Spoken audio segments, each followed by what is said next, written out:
आप लोगों को भी जूनियर असिस्टेंट 3284 3281 में टाइपिंग देनी है तो आप लोगों के लिए वीडियो महत्वपूर्ण होगा, क्योंकि इसमें मैं अपना जो रियल एक्सपीरियंस रहा टाइपिंग का, चाहे वो 1262 वाली वैकेंसी हो या 5512 वाली हो, मैं बताऊंगा कहाँ लोगों को समस्याएं आई, कहाँ वो फेल हुए और क्या क्या चीज़ें हैं जो सुधार करके जानी चाहिए, और एग्ज़ाम हॉल में जाने के बाद वहाँ क्या क्या होता है, कैसे पैसेज मिलता है, कैसे ट्रायल होता है, कितना समय दिया जाता है, और कीबोर्ड और आपका जो है बाकी सॉफ्टवेयर कैसे काम करता है। तो वीडियो को पूरा देखकर आप चीज़ों को बेहतर तरीके से समझ सकते हैं। और मेरा जो पैसेज आया था वो कहाँ से आया था, कौन से प्लेटफॉर्म पे उसकी प्रैक्टिस हम कर सकते हैं एज इट इज़ जैसा कि एग्ज़ाम हॉल में आता है। और बहुत से लोगों के सवाल मैटर, हाईलाइट और कर्सर को लेकर हैं और बहुत से स्क्रॉल को लेकर हैं, सॉरी। ये सारी चीज़ें ही इस वीडियो में कंप्लीट हम देखते हुए जाएंगे। तो आप लोग पहली बार चैनल पे आए हो तो सब्सक्राइब करके जाना। वैसे तो UPSSC वाली जो प्लेलिस्ट पड़ी है जूनियर असिस्टेंट की, उसमें पहले से ही 30-35 वीडियो हैं, लेकिन जिन लोगों ने नहीं देख रखे हैं तो उनके लिए इस वीडियो में भी विशेष रूप से समझेंगे। इसके अलावा लाइव वीडियो बना के भी मैं इसके बाद आपको दिखाऊँगा, अगले वीडियो में लाइव टाइपिंग करके दिखाऊँगा कि क्या क्या चीज़ें वहाँ आपको ध्यान रखने योग्य हैं। अब सबसे पहली चीज़ जो मैं आपको बताऊँगा वो है कि तैयारी कहाँ से कर रहे थे। ठीक है, तैयारी कहाँ से ज़्यादातर बच्चों ने की। बहुत सारे प्लेटफॉर्म हैं और अब तो नए नए प्लेटफॉर्म, ऐसी वेबसाइट्स आ गई हैं जिसमें शॉर्ट हैंड टाइपिंग हर चीज़ की एग्ज़ाम वाइज प्रैक्टिस हुई। लेकिन उस समय पर जो सबसे अच्छा ऐप था वो था AR टाइपिंग प्लेटफॉर्म। ठीक है, AR टाइपिंग, आप इसका नाम भी याद कर सकते हैं। बाकी लोग, कोई इंडिया टाइपिंग पे करता है, कोई किसी टाइपिंग पे करता है, टाइपिंग बाबा पे करता है, कोई फास्ट फिंगर पे करता है। ऐसे बहुत सारे प्लेटफॉर्म उपलब्ध हैं, लेकिन AR टाइपिंग प्लेटफॉर्म पर एग्ज़ाम वाइज आपका जो है नियम चेंज हो जाते हैं। एग्ज़ाम सेलेक्ट करो अपना, फिर पैसेज सेलेक्ट करो। पैसेज रेगुलर आते हैं, जो आपके नए नए पैसेज बन रहे होते हैं संपादकीय वगैरह के, वो पैसेज वहाँ पर रेगुलर डल जाते हैं प्रैक्टिस के लिए। तो मेरा जो पैसेज एग्ज़ाम में मैंने देखा, मुझे वो याद रह गया क्योंकि मैंने कुछ ही दिन पहले प्रैक्टिस भी की थी। और ये जो है AR का पेड प्रमोशन नहीं है, बल्कि रियल एक्सपीरियंस है। मुझे वहाँ पैसेज देखकर वो पैसेज जो है याद आ गया, जो नए कानूनों से संबंधित पैसेज था, उसे मैंने कुछ दिन पहले AR पर टाइप किया था। तो वो AR टाइपिंग प्लेटफॉर्म से मेरा पैसेज आया था। और इसके अलावा वहाँ पर इलाहाबाद हाईकोर्ट या बाकी चीज़ों की प्रैक्टिस आसानी से हो जाती है। बाकी आप किसी भी प्लेटफॉर्म पे कर रहे हो, लेकिन स्पीड बढ़ाने के लिए मैंने आपको एक सजेशन दिया था, वो वीडियो भी जाके देख सकते हैं, स्पीड कैसे बढ़ाएंगे। फिलहाल इस टाइपिंग मैंने कहाँ से की, और इसके बाद फिर एग्ज़ाम हॉल का एक्सपीरियंस मैं बताऊँ तो एग्ज़ाम हॉल में सिस्टम ये था कि जैसे आपको किसी दिन का एडमिट कार्ड जारी हुआ है, उस दिन आप जितनी जल्दी जाके लाइन में लग जाते हो, उतनी जल्दी एंट्री करके और उतनी जल्दी आपको लैब जो है इनवाइट कर देंगे, आपको अलॉट कर देंगे, और उसके बाद जो है आपकी लैब में टाइपिंग करके आपको निकाल देंगे। ठीक है, उसमें कोई शिफ्ट सिस्टम ऐसा काम नहीं कर रहा था कि जैसे आपको सुबह बुलाया है तो सुबह वाले टाइम में आप 8 बजे जाके भी लाइन में लग जाओ तो पहले ही बैच के साथ अंदर चले जाओगे। ये वाला फ़ायदा होता था।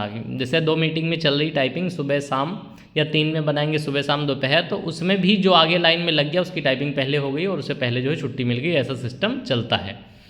अब अंदर लेने के बाद आपका जो है QR वगैरह स्कैनिंग होगी। उसके बाद आपको एक वेटिंग हॉल में बिठा दिया जाएगा। ठीक है, वेटिंग हॉल से फिर जब आपकी लैब खाली होगी तो आपके वेटिंग हॉल से आपको लैब में ले जाएंगे। लैब में आपको थोड़ी देर कहेंगे बैठ के अपना कीबोर्ड चेक करो, सही काम कर रहा है, कोई बटन ख़राब तो नहीं है। तो वहाँ पर आपका जो है डेमो नहीं मिलेगा। कीबोर्ड चेक करने के लिए आपको एक ग्रीन कलर का एरिया स्क्रीन पर दिखेगा। ठीक है, उस ग्रीन कलर के एरिया में कर्सर रखो और अपना कीबोर्ड चलाकर देख लो। जब तक वो ग्रीन कलर का एरिया आपको शो नहीं हो रहा है, मतलब आपको लॉगिन करने की परमिशन नहीं है सिस्टम पर, तब तक आप कीबोर्ड के स्पेशल कैरेक्टर वाली बटन छोड़ के किसी भी बटन को प्रेस करोगे तो कोई दिक्कत नहीं है। आप उस समय कीबोर्ड की बटन पर हाथ चलाकर देख सकते हो, कोई दिक्कत नहीं होती है। फिर आपको जब वो आपका यूज़र नेम दे के लॉगिन करने देते हैं सिस्टम में, उसके बाद ये ग्रीन कलर का एरिया खुल जाता है। इसमें भी करो।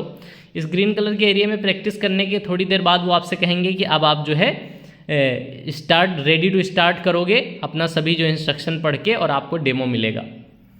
1 मिनट का आपको डेमो देंगे। वो 1 मिनट का डेमो जैसे ही ख़त्म होगा और आप प्रोसीड करोगे, वैसे ही आपका रियल टेस्ट स्टार्ट हो जाएगा। अब ये रियल टेस्ट जब स्टार्ट हो जाएगा तो कौन कौन से नियम काम करेंगे। पहली चीज़ कि जो आपने नहीं लिखा है उसका रंग अलग होगा और जो आपने लिख दिया है उसका रंग अलग होगा।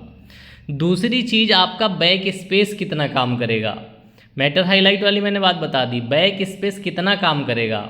तो बैक स्पेस मैंने कई वीडियो में बताया है, एक शब्द जो आप लिख रहे हो वर्तमान में जहाँ पे आपका कर्सर है वो मिट जाएगा और एक उससे पहले का मिट जाएगा। इससे ज़्यादा आप एक बार में नहीं मिटा सकते। पूरी टाइपिंग में आप कितने भी बार बैक स्पेस काउंट दबा सकते हो, लेकिन एक साथ दो शब्द नहीं मिटाए जा सकते हैं। ठीक है, एक जिस पे आप काम कर रहे हो वो मिटेगा और एक जो पीछे लिख चुके हो वो मिटेगा। लेकिन अगर आपने टाइप करने के बाद स्पेस मार दिया तो स्पेस मारने के बाद फिर जो आप पीछे शब्द लिख कर आए हो सिर्फ वही मिटेगा। ठीक है, तो ये वाले नियम जो है बैक स्पेस के वहाँ पर काम करते हैं। इसके अलावा बच्चों की और जिज्ञासा ये है कि क्या हमने किस स्पीड से टाइपिंग करी वो टेस्ट ख़त्म होने के बाद पता चल जाएगा। एक चीज़ और इसके बीच में कि क्या हमने कुछ गलती करी है पता चल जाएगा। तो गलती आपने जो करी है वो आपको पता चल जाएगी टाइप करते हुए। अब इसके बाद क्या हमने कितनी स्पीड से टाइपिंग करी है पता चल जाएगा।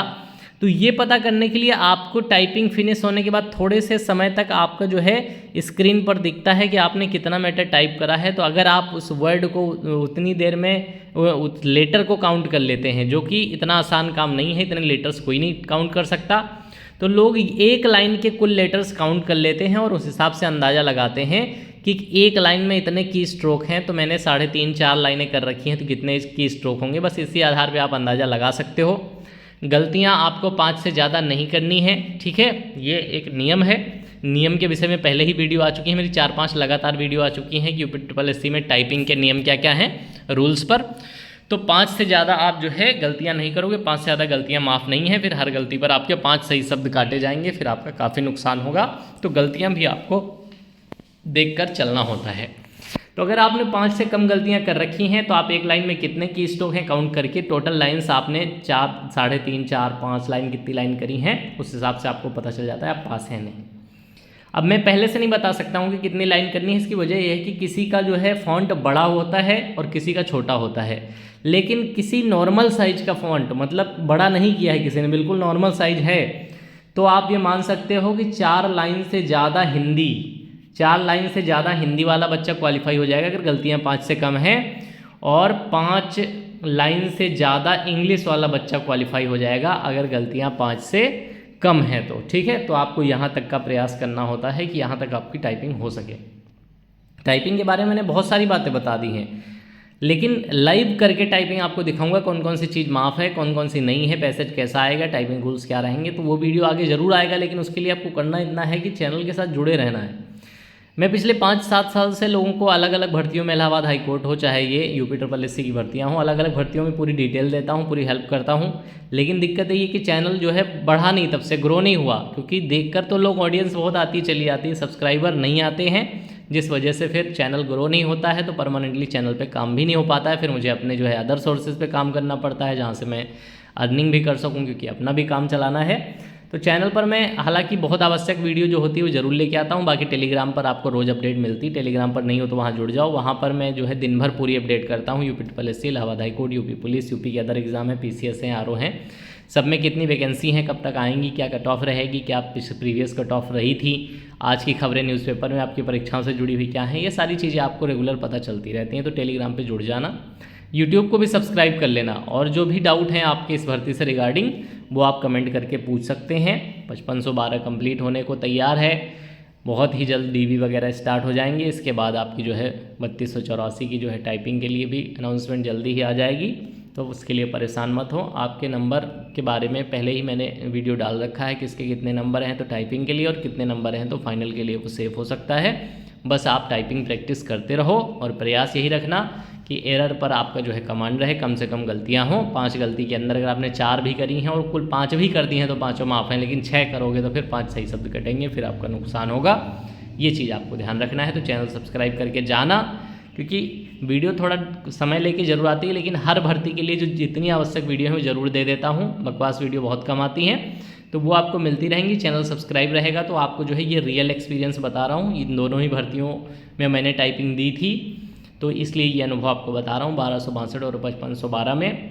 और एक एग्ज़ाम सेंटर पे जो सबसे बड़ी दिक्कत है, जिन बच्चों की बहुत अच्छी टाइपिंग है वो भी फेल हो गए, क्योंकि उनके हाथ कांपने लगते हैं। ठीक है, तो इसका एक उपाय है जिसके हाथ कांपने लगते हैं, जिसके नर्वसनेस आ जाती है, उंगलियां नहीं काम करती हैं, किसी के पैर कांपने लगते हैं, कोई पूरा ही जो है सुनने में थोड़ा अजीब लग रहा होगा कि ऐसे कैसे हो सकता है यार, मैं इतना डरता थोड़ी हूँ, मुझे तो कोई दिक्कत नहीं है। लेकिन एग्ज़ाम हॉल में एक ऐसा प्रेशर काम करता है, अच्छे से अच्छा, मजबूत से मजबूत, सीनियर से सीनियर लड़का जिसकी टाइपिंग वगैरह बहुत टॉप क्लास है, उसके भी हाथ वहाँ कांप जाते हैं। ये एक समस्या है और उस समस्या को दूर करने के उपाय भी हैं, तो अगले वीडियो में ज़रूर लेके आऊँगा इस समस्या को दूर करने के क्या उपाय हैं। बहुत से लोग टाइपिंग में इस बार फेल हो गए इस समस्या के चलते।